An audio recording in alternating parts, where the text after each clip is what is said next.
Hi YouTube, I hope you're all doing good. There might be a little bit of noise. I have my dishwasher on and the pump might run. I think it's done, but I am not sure. I mean, as far as the water's in there now to rinse and we might hear it drain, but I have been going to talk about my thoughts on the mechanics of the hadron colliders that are around the world.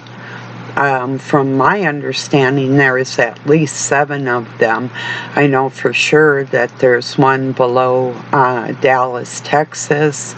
I do believe I heard there was one in Kansas. Then we know about the big one over in Switzerland, I do believe. Sweden or Switzerland, the Hadron, big, I forget what they call it, but you know what I'm talking about anyway, the big colliders that's over there. Then they're talking about building a bigger one. My thoughts on the mechanics of that, I'll give you that in a second here. And we all know about the underground cities and the underground tunnels. They talk about how our power grid is weak and that type of thing.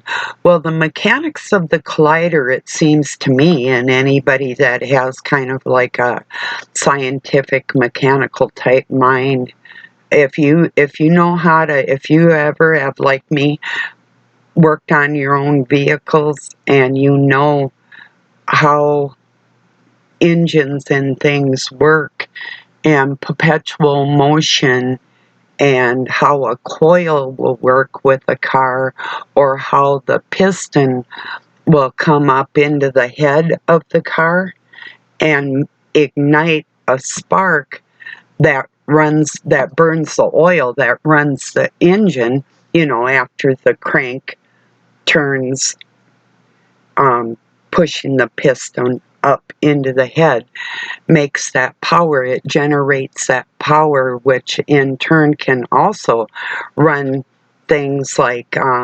generators and different things. My thoughts on these colliders are their power sources, and they're saying that they're other things because they don't want people to know that these are actually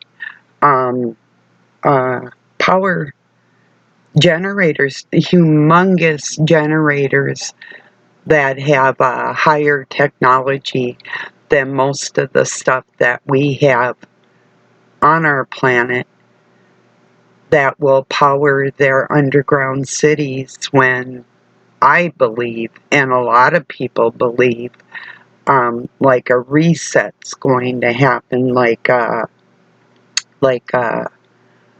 deluge that have happened, like floods and those type of things in the past, that some people believe, and it's been shown with math and geometry, that every 138 years somewhere in the world gets hit with an enormous catastrophe, like in the scriptures where it says like a third of the population, a third of the fish, and a third of the ships and all that type of thing will be destroyed.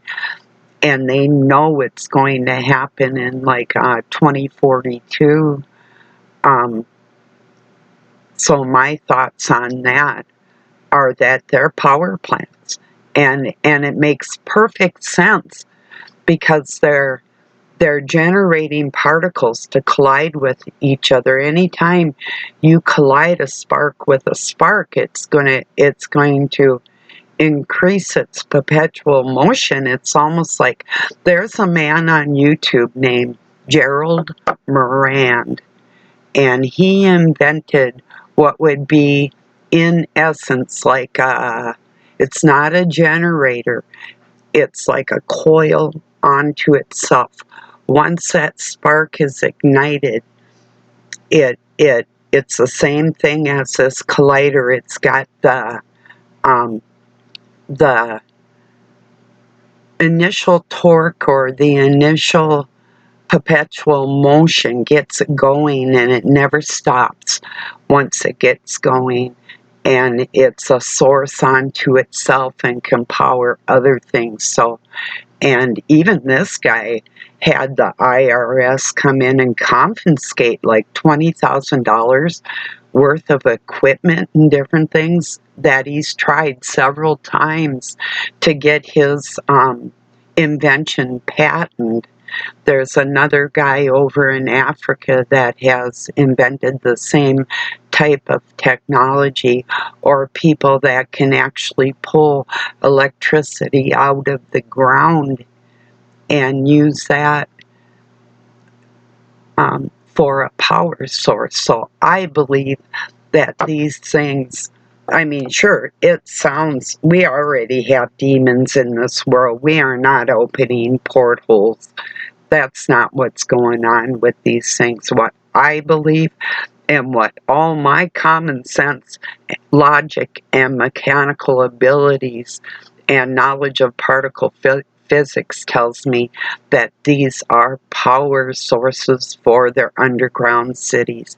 Makes perfect sense. And I've been on the high-speed trains in that underground over on the West Coast when I was 12 with my Masonic parents. So, and I seen some wild stuff. I mean, like restaurants and shops, and we've all seen the pictures, but to actually walk into one of those places and see like these giant iron mechanical doors and just the whole thing, it was, when I was like 12, I had no clue what all this was, but through the years, I've sure gathered exactly what it is. So those are my thoughts on the collider.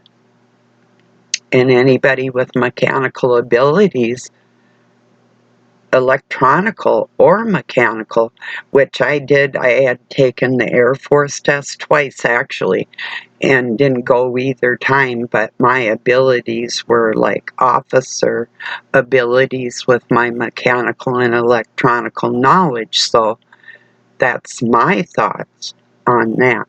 What do you think? Makes sense to me. So that's pretty much all I needed and wanted to say on that. I was going to for so many days now, and other things seem to get in the way, so I suppose today is the day. So now I'm just going to talk for a while to visit with everybody. So those are my thoughts on the collider, and yeah. So if that's all you wanted, there you go. And you can look into Gerald Moran, his work. You'll be amazed. I mean, I think everybody should look into his work and see how they stifled him. The more we know, people are trying to actually help humanity, and the dark overlords, not overlords, they think they are. They think they're lording over us. These pretend world leaders.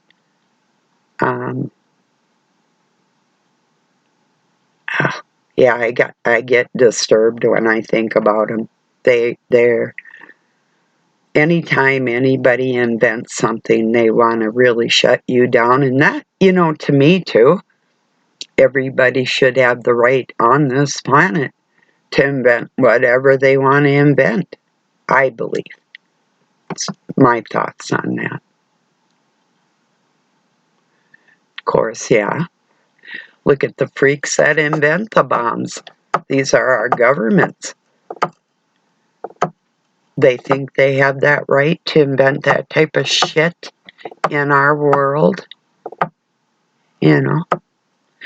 I also think that these colliders do have like laser capabilities and what they call their, I don't know if you've heard the rods of God. Now there's two thoughts on that type of thing.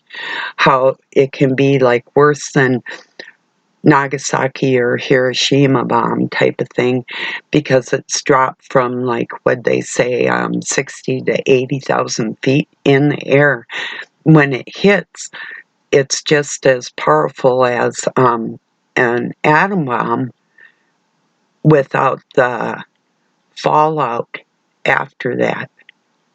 But a lot of people, well, and you might have seen these electronical type, or it looks almost like translucent type rods being shot down into volcanoes. Have you seen any of them? I have. But there was a call for vengeance. He did a video on, now when I was talking about, I have written 2 articles on morgellons.org on the gestation period of the Morgellons bug and the components, the 7 components that are in this thing, and how it operates. And one of the components that's in there is this little tiny rod thing. And within the human cell, there's it's a component of 3, like the Trinity. There's a little line one, like a rod. There's a little cell that has all kinds of squigglies around it and little dots inside of it. And there's the outer layer of the cell itself. So the blood component of a blood cell, white or red, has the 3 components in it, and the one with the rod, from my understanding, is how God communicates and actually can implement these things to shut off a person's heart, give you a brain aneurysm, or whatever. Satan controls the flesh too. He can actually do things within your body at you, and the people that work for him know this power over the physical, the physics of working within the ether, using the electricity and putting that upon another person. I don't know if you've ever been around somebody that wields that dark force, but they can actually inspire, maybe inspire isn't the best word, but I'll go with that for now, inspire a burning sensation within you. Have you ever felt that around dark force people? I have. So that's satanic.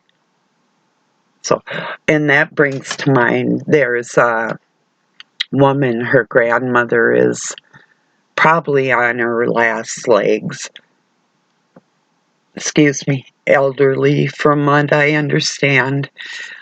And her mother is a narcissist.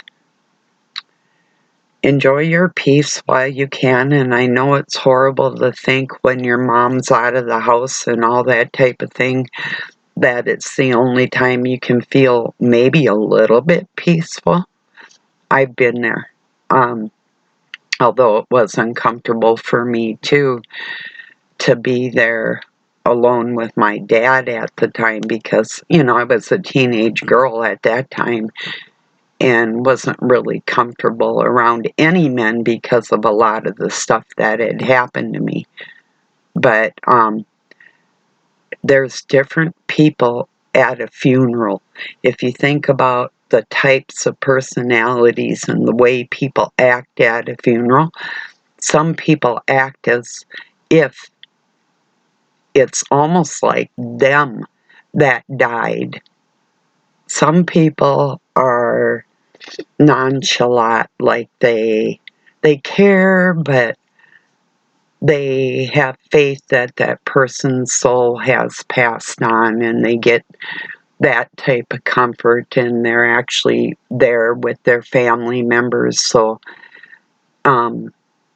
not enjoying a day together, but when you have the wake to actually maybe reminisce a little bit or whatever. And then you have ones that are just there to see what they can get out of the situation.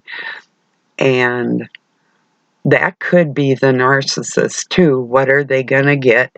It's all about me. I'm the only one that's in pain here. And that type of thing. And they will use that for decades after that. The sorrow and the pain and all the running they had to do, all the care they had to take for another person just to lose them in the end anyway, and it somehow becomes all about them. And in a sense, when you're we went through this with Doug's dad, running back and forth, and all the stuff that went along with somebody's ending of their life, you know.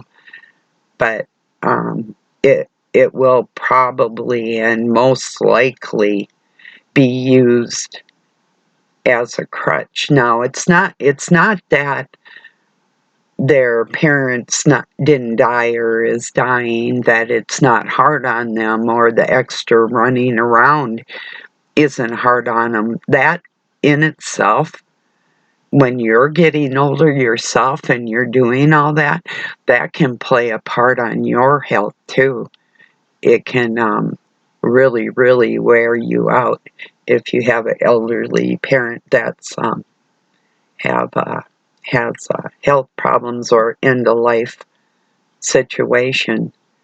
You got to be careful to conserve your energy, because yeah, it'll play hell with you. So, but yeah, playing hell. That narcissist is going to use that whole scenario to make it all about them and the pains they're going through. Doesn't matter anybody else in the whole family. It's always about them. You know that. So enjoy the little bit of peace that you're going to get right now, because that's probably all you're going to get, is while she's out of the house taking care of her mom. When her mother dies, that's a whole nother level of hell that never ends, from my experience. So, anyway, I don't mean to laugh. I've been through this shit. I know. I had an aunt. Oh shit. At my grandpa's funeral, she's freaking taking pictures of my grandpa and his, who I call my bad grandpa, taking pictures of my grandpa in his coffin. That's gross. Who wants a picture of your dead relative, you know? She wasn't even a part of the family anymore. She had been his daughter-in-law at one point, my uncle's ex-wife. So it was really weird that she was there anyway. But she was just kind of not all there, you know. So Doug's dad's funeral was a trip. Right after the funeral, his brother and his mother went out. He had said, and his brother did the same thing up in Canada. He told his relatives he had buried money out in his barn, and these people were looking for it.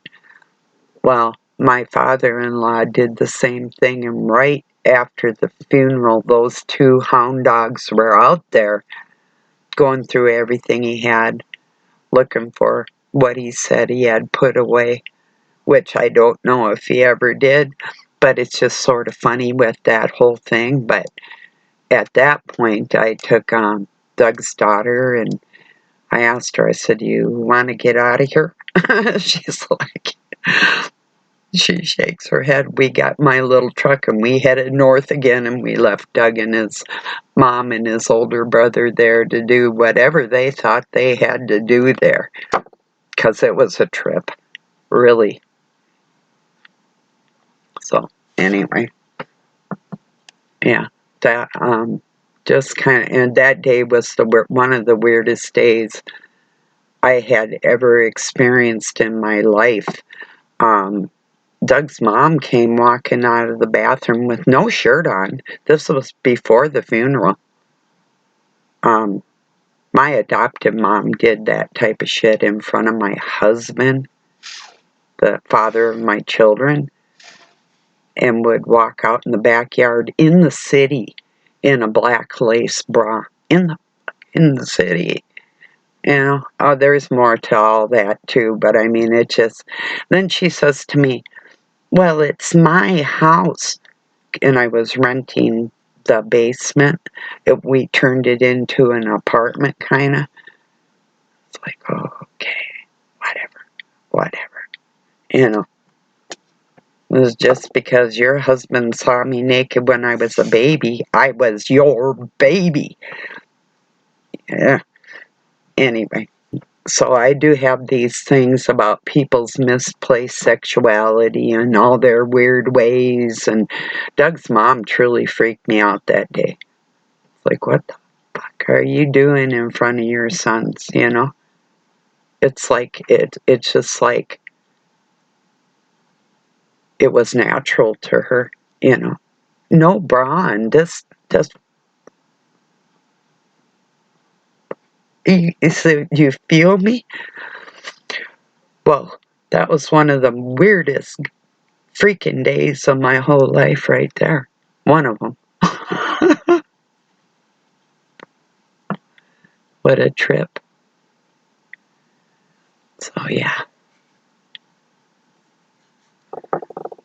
And then when she died, we didn't have a phone because we were going through some really hellacious times and living out in the country. So instead of his brother driving up, which takes about an hour, he sent the cops out here to tell us.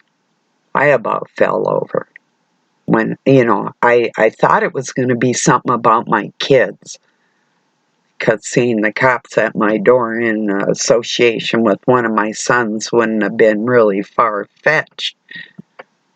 But that's not what it was, and when they told me, I just about fell over. I almost passed out. That really floored me. But anyway, just weird stuff. So, yeah. Anyway. Our yard is so muddy. If anybody's coming up to get any kitties, that's okay. It's about a half a city block to walk up to the house. They have to park at the end of the driveway. And if they're coming at night, which I think a lady might be tonight, she has to wear some boots or shoes that she doesn't care if she gets muddy. Because we don't live in the city, and we live on a creek bottom, or creek, however you say, and with springs all over our property, and we've had to build up the road even to get in and out of here. And we can with our four-wheeler. I mean, we can. We used to, but it would dig ruts, and we've got it all, Doug's got it all smoothed out now with the rake. He raked it all. He usually flattens it in the spring and in the fall.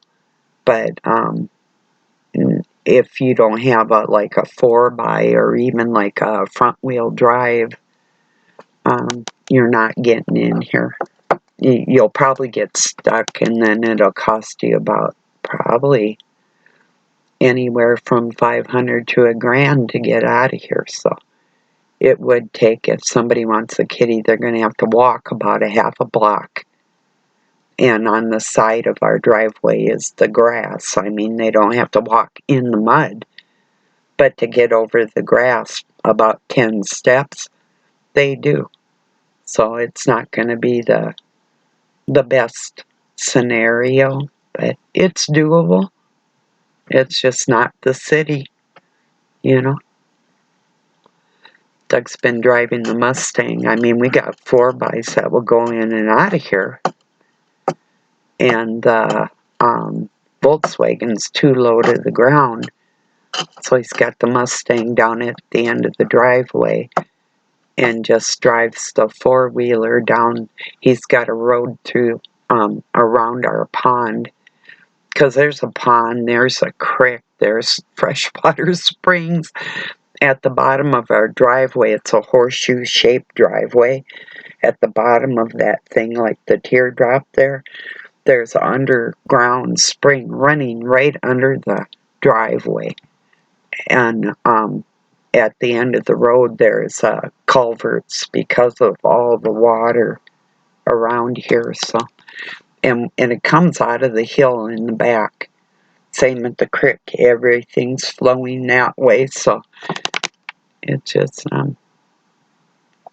so yeah, it will take some doing if the lady that was going to get the kitty is going to come. If you hear me, otherwise, if she calls, I think she's going to call before she comes up. So she might want to wait. Well, it's going to take a while for it to dry up. For me, personally, I just walked to get the kitty.